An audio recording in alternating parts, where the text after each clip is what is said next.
Greetings and salutations, loyal viewers of this channel. Today we're going to talk about something that happened with Eric Adams and a woman who was upset about rent increases in the city of New York in rent-stabilized units. But we're going to talk about TYT's reaction to this because I genuinely saw this headline, saw this video title, and thought, for the first time in a long time, we might actually get a good take because Ana Kasparian is back from vacation. Ana, as we've talked about on this channel more than a few times, has started to really see some of the issues with the left-wing progressive narratives surrounding identity in particular, and I wanted to know what her take was, and for the first time in a long time, I didn't know what direction they were gonna go in. And if you're watching my videos, if you're watching my commentary on her evolution over time, then you'll know that Ana Kasparian, while not becoming a red pill conservative, while not joining Daily Wire anytime soon, like not smart people say from the left and from the right on the internet.com, has moved a bit on some of these social issues, on the way that she wants to cover particularly divisive topics. She's also become more left-wing. So my guess going in was that Ana Kasparian was going to side with the rent stabilization activists over Eric Adams and call out how people tend to deflect using racial topics, because that's where she is right now at her point in life. And honestly, I think that's a good thing. Now, before we get into that, I just want to say thank you to everybody who signed up over on actualjusticewarrior.com/join. Give me the money. Give me the money, okay? And thank you to my listeners on Apple, Spotify, and Google's podcasting platform. New York City Mayor Eric Adams implied that an elderly white woman who had an important question to ask about unaffordable rents was speaking to him in a racist manner. In fact, he compared her to a plantation owner after she raised concerns about unaffordable rent. So I'm happy to say that right here from this intro, I knew the direction that Ana Kasparian was going in this segment. I knew that she was going to back up the woman who's talking about rent stabilization, and this is because Ana Kasparian, despite the fact that she's more open to talking about issues with people on the right, she doesn't want to promote these kind of divisive politics where you just call everybody racist, sexist, transphobic, or whatever, has significantly moved more left economically. So when we're talking about rent stabilization versus Mayor Eric Adams calling this woman racist, in the past, we might have had Ana Kasparian side with the black person, saying that the white woman was an evil white racist, but now she's actually listening to the conversation, noticing that this tactic is being used against her in order to avoid the conversation, and this is something that specifically happened to Ana Kasparian. I remember when I covered that whole thing about Ana wanting to be referred to as a woman, and they called her transphobic and all this nonsense, even though if you actually asked Ana Kasparian her position on transgender stuff, she would likely be among the most progressive on the topic in general, and closer to the American population when it came to sports or these very niche individual issues regarding that specific topic. But again, when she expressed these normal, rational, honestly left of the American population views on this specific topic, that woman Olay actually cut together a compilation of her saying the N-word when she was reading it in quotes during news segments to smear her as a racist, because if you dare divert from the progressive orthodoxy, they will smear you in the most vicious ways. So now Ana sees this, sees Eric Adams using a very similar tactic that was used against her in a completely unfair way, and she's addressing the issue. Now, she gives some background. I'm going to give a little bit more context to the background because I live in New York City. I know people who are in rent-stabilized units, and there's some things that Ana doesn't clarify to my liking, so let me do that so I can buttress some of her points. Now, before I show you the video, and stick around for it, I do want to give you the context so you understand where this woman is coming from. She has a legitimate concern, and she is representing the concerns of countless New Yorkers who are concerned about rents increasing. So landlords will be able to increase rent by 3% on one-year leases. They will also be able to increase rent by 2.75% for the first year on two-year leases and 3.2% for a second year. The rent increases apply to new leases signed on or after October 1st of 2023. So this has to do with the rent stabilized units in the city. There are about 1 million of them, and there is a board that makes a decision as to how much rent can be increased at any given time. So what Anna said right there is true. We're only talking about rent stabilized units, which are actually different from rent control units. And essentially, the way that rent stabilized units work is that they take an assessment of the income and of the rent in the area when it's built, and then they lock in the rent as a lower percentage of what is deemed to be the market rent. And historically, they've only allowed an increase year over year of 1.5%. And this has been true.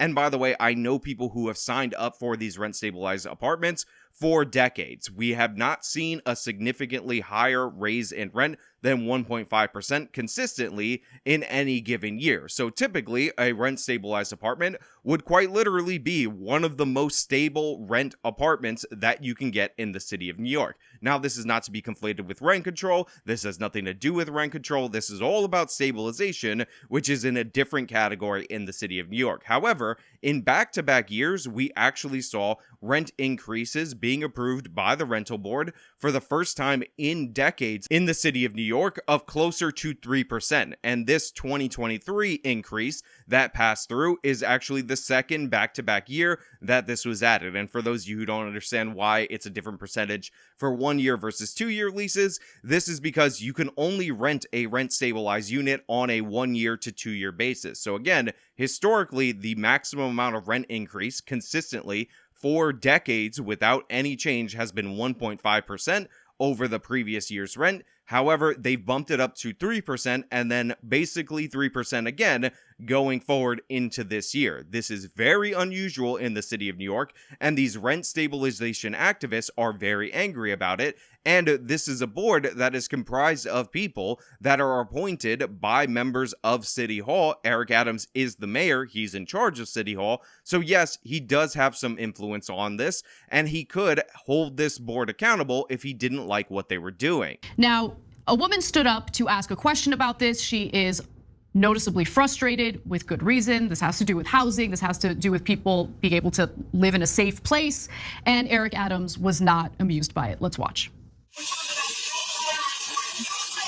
Before and after the use of foreign those rent increases, in Nashville, they had a 0% rent increase. Why in New York City, where the real estate is controlling you, Mr. Mayor, why are we having these horrible rent increases last year and this year? So this woman's a little aggravated. She's a little angry. She is a rental activist, for those of you who are unaware. So she advocates and champions for these issues. And she's also 82 years old. And a lot of elderly people who have these rent stabilized apartments are on a fixed income. So big shocks in their rental income end up being problems specifically for these people. Now, the rent stabilization program, in my opinion, is inherently corrupt. I think it creates housing shortages and all kinds of problems. But the point is, this is a legitimate issue to bring up under the current governing bodies that we're talking about that are relevant to these issues. And one of the things that she brought up is that Nassau County, which is right outside of New York City, it's right on the border of Queens, one of the 5 boroughs of New York City, actually did not have any change at all. Their rent board did not approve an increase of this magnitude. They actually did a 0% increase. And she's saying, why isn't this applicable to the residents of the city of New York? Why did you decide to raise the rent when they didn't do that? Also, I want to factor this in. We have population decline in the city of New York since the Black Lives Matter riots. About 400,000 people have left the city of New York. So we're not in a situation where there's all this additional demand for rental units and thus a corresponding rent increase on behalf of the landlords who have agreed to this stabilization program seems like it's necessary. So it just seems like they're trying to get away with what they're trying to get away with. And this is something that she's confronting Eric Adams, who is presenting himself as a left-wing mayor. Sure, he ran a little bit more right-wing on criminal justice, but on economic policies, he's all about spending the government money to achieve whatever aim that he wants. So this is a perfectly legitimate question, and Eric Adams should answer that legitimate question. Okay, first, if you're going to ask a question, don't point at me and don't be disrespectful to me. I'm the mayor of this city, and treat me with the respect I deserve to be treated. I'm speaking to you as an adult. Don't stand in front like you treated someone that's on the plantation that you own. Isn't it so wonderful when someone asks you a question that makes you uncomfortable, you could just weaponize race to shut her down? That's exactly what happened there. Now, normally I would have cut to myself, reacting specifically to the ridiculous thing that Eric Adams said, his response saying, oh, don't point at me like I'm on the plantation. But Ana Kasparian just delivered the A+ commentary right there. And again, this is an issue that really bothers her. It's an issue that really bothers me, but for different reasons. And she's perfectly valid in her pointing out what Eric Adams is doing. So this one has a little bit of nuance, not a lot.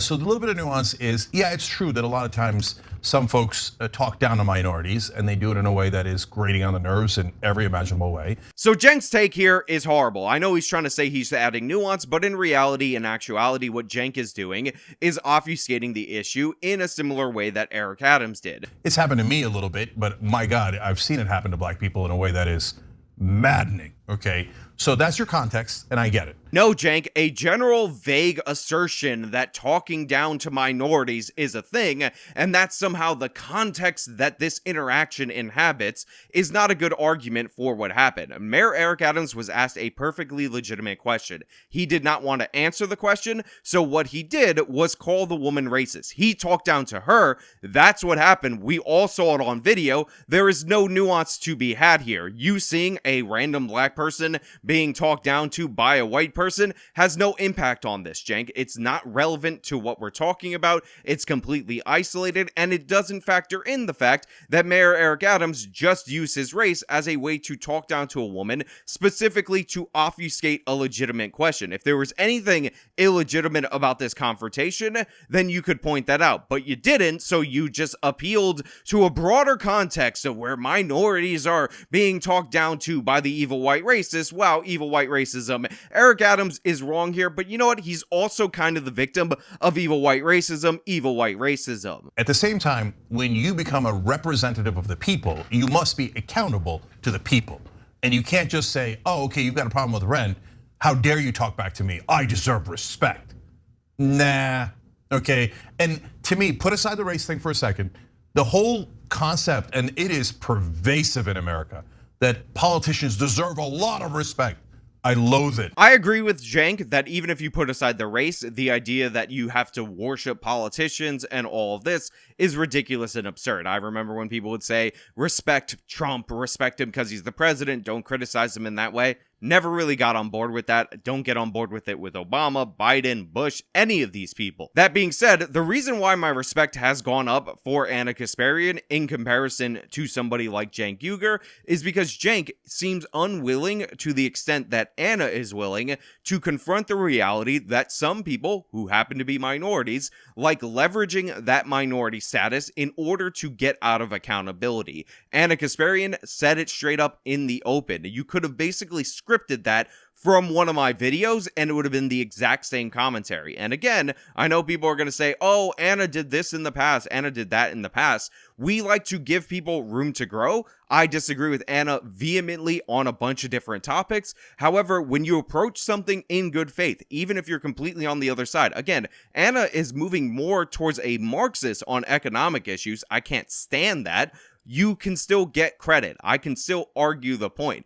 I can interact with left-wing people in a positive way while vehemently disagreeing with them, and it's nice to see Ana Kasparian move towards that direction where she doesn't want to inflame racial tensions. She wants to bring people together on the common issues. Those happen to be left-wing economic policies that she thinks can unite people. Cenk really trying to avoid the topic right here. Let's be honest. I loathe it. I don't think they deserve that at all, at all. And I've seen people go into Congress and then all of a sudden say, I'm a congresswoman or I'm a congressman now. Who gives a damn? You're the same person, right? So again, Cenk just goes on his rant. He has his Cenkisms where he's like, at all.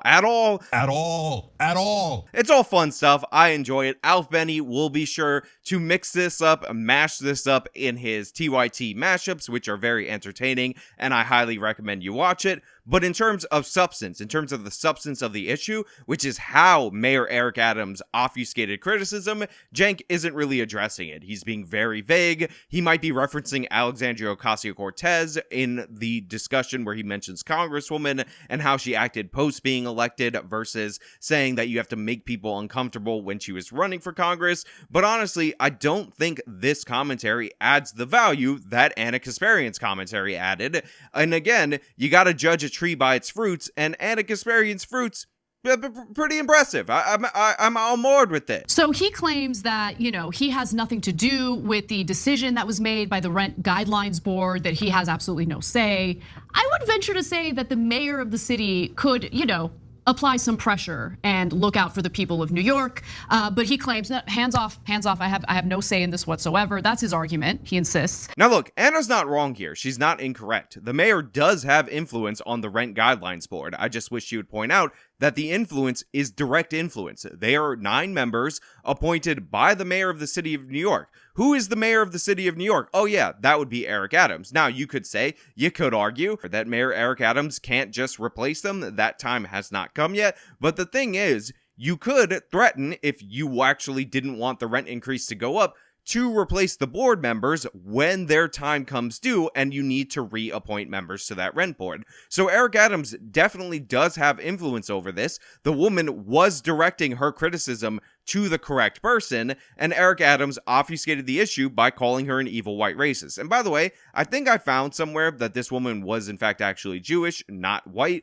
and she actually fled the Holocaust, or her family fled the Holocaust. But yeah, this woman was a Jewish woman, so, she could have claimed that Mayor Eric Adams was being anti-Semitic, but instead, she just argued the issue in good faith against a bad faith acting mayor. Now, Ana Kasparian cites a study that says the affordability crisis hit peak in the year 2021. I'm going to assume this had something to do with the shutdowns related to the pandemic and all that, and the fact that this isn't really mentioned, that this is not put forward, that people weren't able to pay their rent when New York City shut down their jobs, New York State shut down their jobs, to me, a little bit deceptive, but I will say, I, here, Actual Justice Warrior, 200 and almost 70,000 subscribers at the time that you're watching this video, make a good living. I don't make any bones about it. I'm in the upper echelon of earners. My fiance, going to law school right now, a good law school. She plans to graduate. She should make a good amount of money. We are so far away from buying a house in an outer borough, it's comical. We can't even lock down a condo in the city of New York at this point in time, which seems absurd. I'm constantly looking at different places with different spaces so that I can move out of my bedroom, not shoot in front of my computer, which, by the way, people said I should move that. There is nowhere to move that to in my New York City apartment. This is my editing desk, and there is basically no other place, no other angle I could point this camera where the shot even looks remotely decent. So what we're trying to do is buy something with good salaries in the city of New York, making good money going forward. And guess what? We're probably years away from that. I'm years away from having a separate room for my job that generates a good salary. I'm years away from having a nice studio where I could bring people in and we could do conversations in person, which is a future dream that I aspire to that I don't think I'll ever be able to reach. Now, that being said, I think the reason why is because all of the building restrictions, all of the regulations, all of the things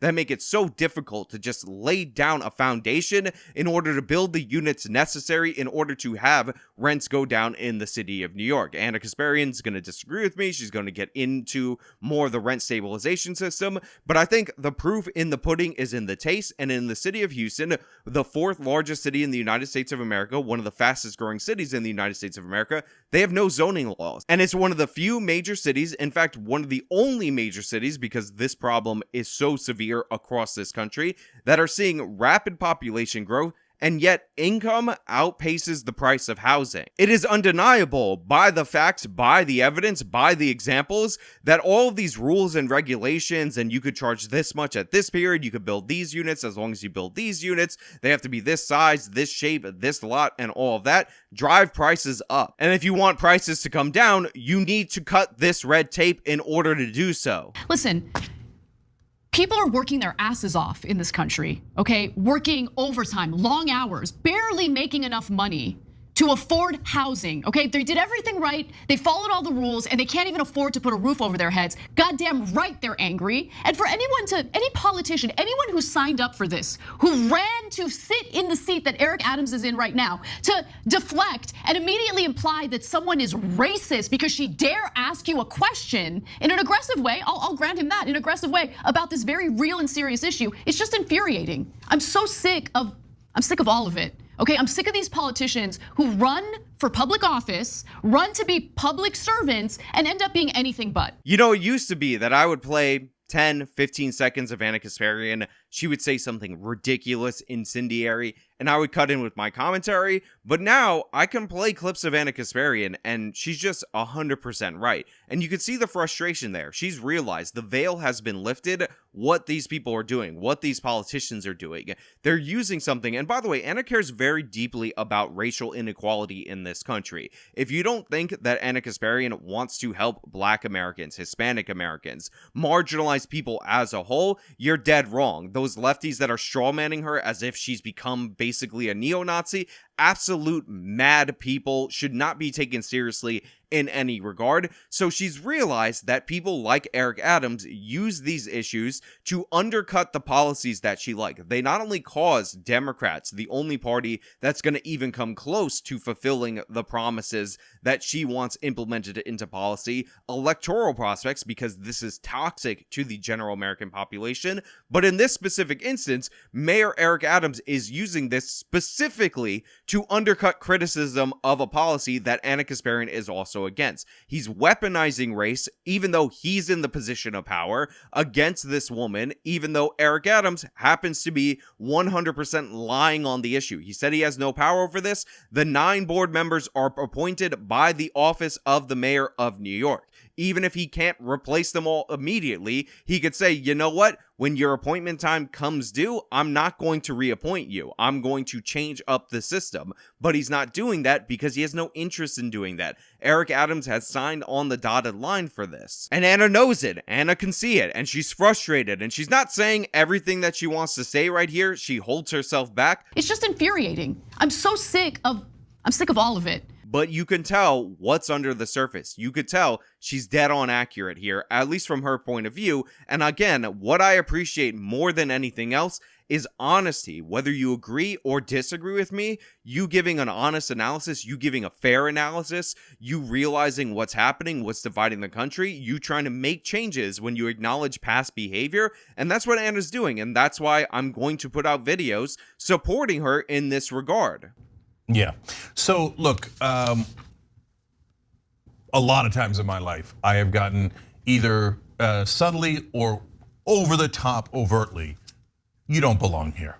Okay. So I know how that feels. I know exactly how that feels. So I have sympathy for that. Again, Ana Kasparian lays out a stellar argument. She makes her position clear. She sees what's happening, analyzes it, and tells you her thoughts based on that. And then you cut to Cenk, and Cenk's like, you know, I have a lot of feeling. I've been told, I don't know if you guys know this, that I don't belong here a lot of times in my life, implying that there is some racism, that what Eric Adams did in any way, shape, or form is legitimate, and it's just absurd. Now, I will say, Cenk Uygur is an immigrant. He might have felt that as an immigrant. He's Turkish, not a common ethnic group in the United States of America, but Mayor Eric Adams is Black. Mayor Eric Adams is a natural-born American citizen. It is very hard to date back people's origin in this country unless you descend from the settlers of this country further back than Black Americans in the United States. As far as I know, he doesn't really have a Caribbean background. He doesn't really have an African background unless we're going way far back.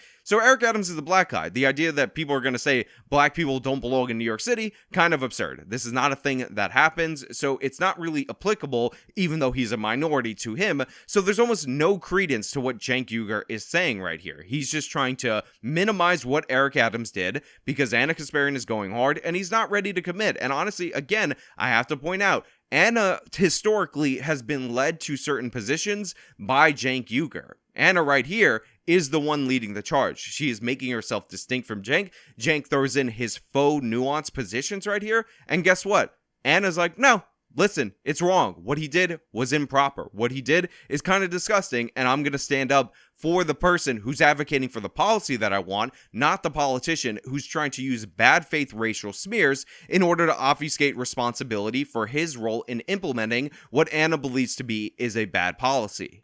But if you become an elected representative, you must represent those people. And you must take their criticism. Look, we do a talk show here, and we take your guys' criticism all the time, right? And we deal with it, and we explain it, we agree, we explain the parts we agree and disagree, etc. You can't go around saying, how dare you bring up a perfectly legitimate issue and a critique of me, and then hide behind any issue, but yes, including race. And you say, oh, you can't, what do you mean hide behind race? That's outrageous. What do you mean? You think Clarence Thomas didn't hide behind race? My responses write themselves. Cenk, so weak in this moment. Cenk, who pretends to be a tough guy, he's the fighter for left-wing values. Listen to how he talks. Listen to how his voice lowers when he's like, you can't take a legitimate criticism and hide behind any issue, including race. I don't want to mention that a black person is hiding behind race. And then he pivots to a conservative black guy. Then he pivots to somebody else. He's like, hey, everybody, you guys all hate Clarence Thomas, right? Let's talk about Clarence Thomas. You think Clarence Thomas doesn't do this? Look, right-wing does this all the time. Right-wing black people, terrible. Okay? But I don't want to talk about a Democrat who's left-wing who did something on video that's disgusting in order to undercut what is actually progressive economic policy. No, but Clarence Thomas, what a dirtbag. I mean, come on. The guy's black and on the Supreme Court, and he always hides behind race whenever anything comes up. Wow, Clarence Thomas, such a bad guy. Can we just, for a second, acknowledge the power dynamic in this exchange? Yeah. He's the mayor of New York City. Let's just consider that power dynamic. That's it. Okay, I mean, we're not talking about some rich, privileged white woman who comes across an impoverished black person and yells at him for no reason.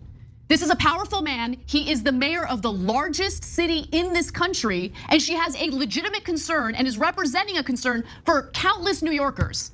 To brush her off as someone who just sounds like a plantation owner so you don't have to answer the question, it's pretty gross. Now, of all the years that I've covered the Young Turks, of all the reactions that I've done to different videos, of all the bad takes that I've taken down over the history of this channel, and even beyond that, before I had this channel, when I started watching TYT back in 2009, I would never describe Ana Kasparian as I'm describing her right now, which is somebody who is a laser focus on the issues that she cares about. She is not being distracted by Cenk's deflections, his minimizations, his whataboutism when it comes to Clarence Thomas. She is zeroing in on the fact that Eric Adams did this, it was wrong, and she's pointing out that the way the left typically talks about these issues is in terms of power dynamics, and Eric Adams is the mayor of the largest city of New York, so the fact that he's playing victim when confronted with a question by an elderly woman is actually against the power dynamics that they try to fight against. She's not playing into everything being subject to a racial hierarchy here,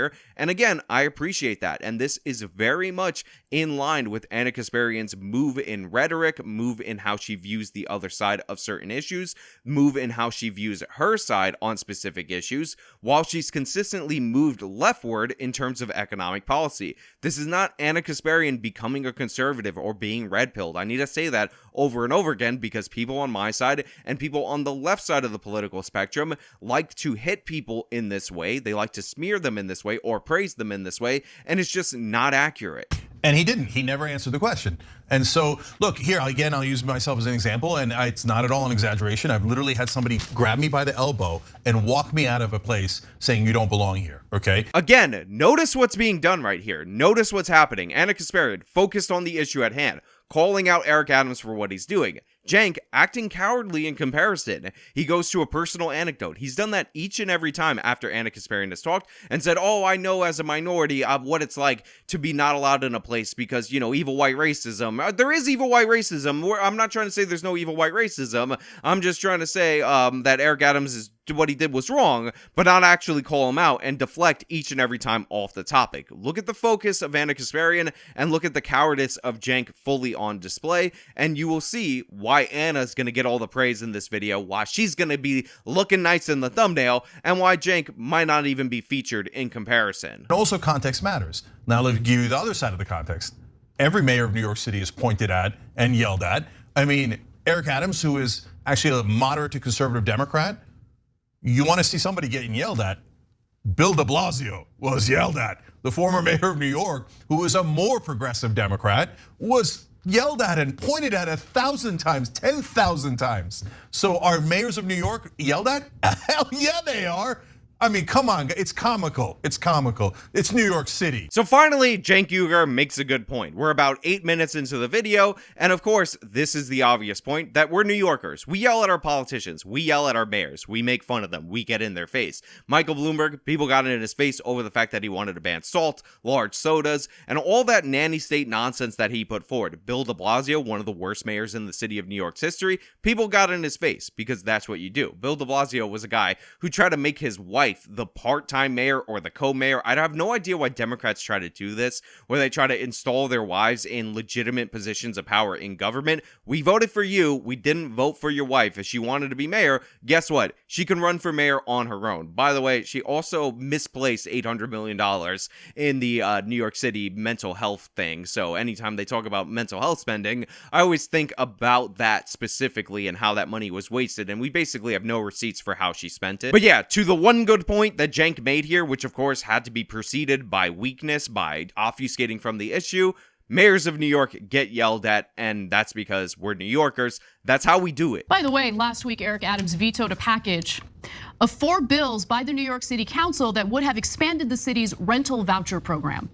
Maybe that's why he immediately went to the race card to essentially avoid having to answer any questions. And to close this segment, you have Ana Kasparian after Cenk's weak first part of his answer, and then finally the one good point he made throughout this video, pointing out that Eric Adams specifically vetoed a bill specifically related to rental vouchers last week or 2 weeks ago. I already forgot what she said, doesn't matter, but the point is, Ana Kasparian said, then he played the race card, and she's right about that. That's what Eric Adams did. Look, I have a whole host of problems with the Young Turks. You guys know it. I've made videos about them before. I have a lot of problems with figures in the online left-wing media. However, you gotta give credit where credit is due. When you see a segment where somebody addresses something that you've been concerned about, a negative critique that you've had of them in the past, and they do it in a way that you wanted, they actually start to change, and they actually start to become more honest, you have to recognize that. There's a reason why I'm much more critical of Cenk trying to obfuscate the issue, much like Eric Adams, and I'm praising Ana Kasparian because I noticed those differences. The fact is, a lot of people will come out and say, you know what, I want to talk to the other side. I want to bridge the gap. I want to work on issues of mutual concern. However, what you find when you look at their content, what you find when you're judging that tree by its fruits, is that they're doubling down on the other side is evil in every possible regard. They're doubling down on pushing divisive narratives, and Ana Kasparian is not doing that. We're actually seeing the change in her. She's producing retractions, and they're good retractions. We've covered poor retractions from Ana Kasparian in the past, but she's actually doing the right thing. She's acknowledging bias that she has. She's not moving to the right or anything like that, but she's trying to commit to a more honest political conversation, and again, that's something that I'm on board with. But hey, those are just my thoughts. Let me know your thoughts down in the comments below. If you liked the video, show them by leaving a like. Subscribe for more content. Follow me on all my social medias. Support me via the support links in the description of this video. This is me been talking about Ana Kasparian doing something good. Again, 2 for 2 back-to-back videos of Ana doing good when I covered the Young Turks on this channel. It's amazing. Till next time.